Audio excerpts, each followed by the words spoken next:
प्यारे प्यारे बच्चों को दीक्षा दीदी का प्यार भरा नमस्कार। और बच्चों, आज मैं एक और कहानी लेकर आई हूँ। कल मैंने कान्हा की कहानी सुनाई थी ना, कन्हैया के, तो कन्हैया के जन्म की कहानी है।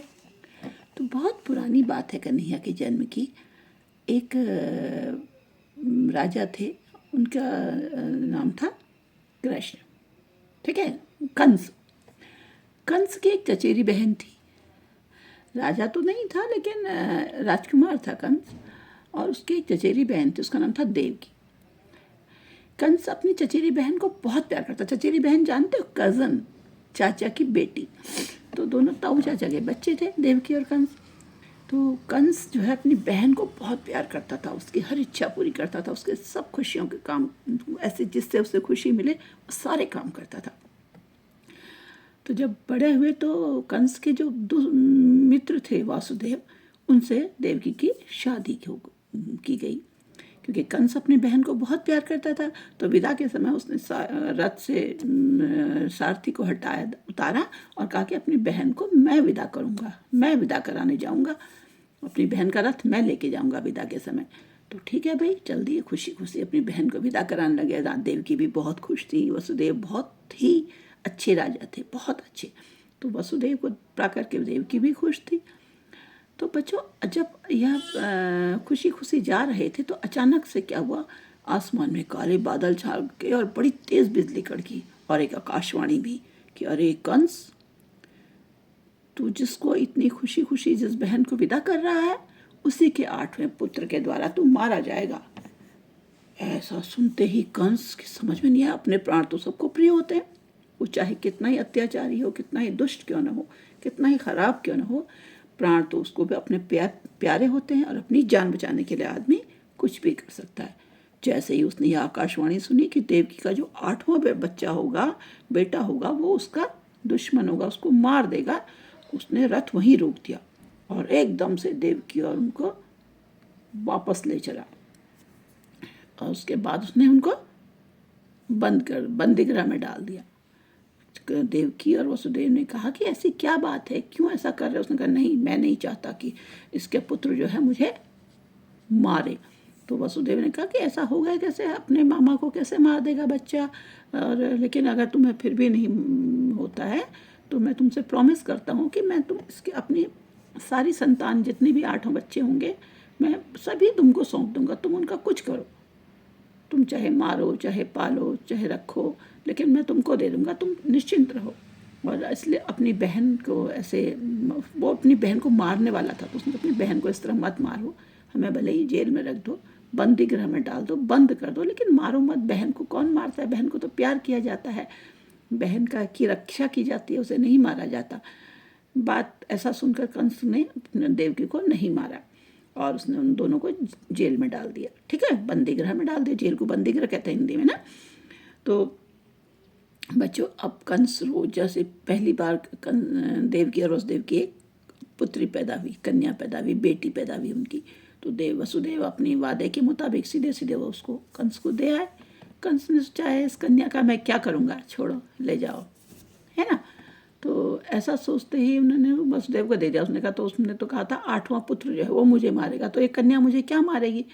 ऐसा कहकर उसने उससे वसुदेव को सौंप दिया। वसुदेव बड़े खुश हुए कि कंस ने के मन में बच्ची के प्रति प्यार आ गया है, और जाकर देवकी को दिया। देवकी बहुत खुशी हुई। उतने में कंस के मन में ये विचार आया कि कहीं अगर क्या पता इन्हीं में से कोई मेरा दुश्मन हो, या इस तरह से 8 जिंदा रहे मिलकर मुझे मार दें। ऐसा सोचते ही उसने वहाँ गया और देवकी के हाथ से लड़की को छीना और से पटक पटक कर मार दिया। इस तरह उसने उसके 7 बच्चे, हर साल एक एक बच्चों को मार दिया। 7 बच्चे कंस के ने कृष्ण, ये देवकी वसुदेव के मार दिए। अब क्या हुआ बच्चों, अब 8वां का जन्म होने वाला था।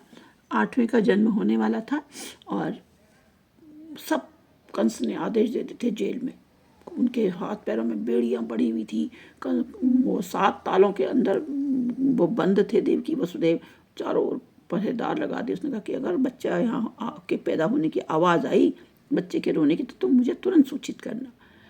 रात को अचानक क्या हुआ, अब देवकी वसुदेव भगवान के भक्त थे। उन्होंने विष्णु भगवान को हाथ जोड़े, निवेदन किया कि भगवान किसी तरह हमारे इस बच्चे की रक्षा कर लेना। रात को कृष्ण का जन्म हुआ। उनके जन्म होते ही विष्णु भगवान ने उनको दर्शन दिए कहते हैं, और उसके बाद उन्होंने कहा कि तुम इसको लेके गोकुल में चले जाओ, वहाँ सुरक्षित रख दो, ये सुरक्षित रहेगा।